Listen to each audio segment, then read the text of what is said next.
નમસ્કાર મિત્રો, તમારામાંથી ઘણા વિદ્યાર્થીઓ છે એ સીએટીની તૈયારી કરતા હશે અથવા તો ઘણાના બાળક છે એ સીએટીની તૈયારી કરતા હોય છે.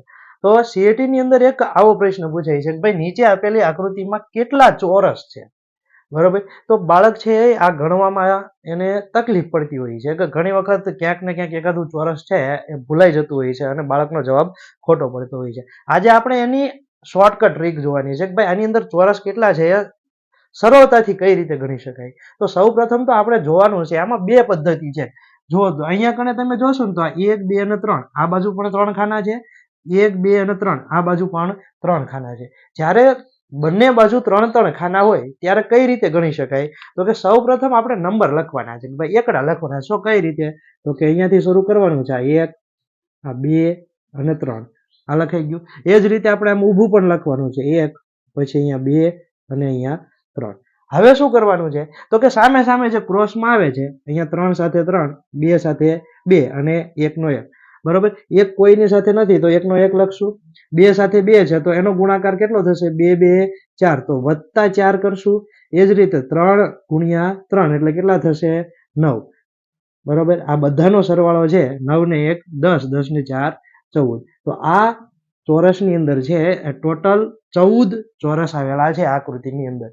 એવી જ રીતના જો બંને બાજુ ખાના સરખા ન આપેલા હોય તો અહીંયા તમે જોશો તો 1 2 3 અને 4 ખાના છે.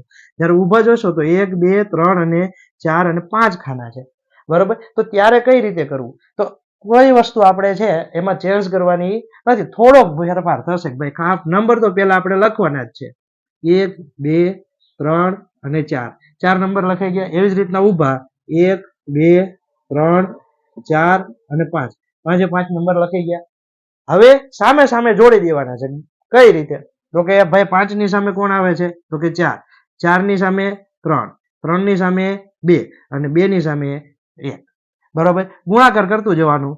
5 ચોક 20 વત્તા 4 તેરી 12, 3 દુ 6 અને 2 એકા 2, બરોબર?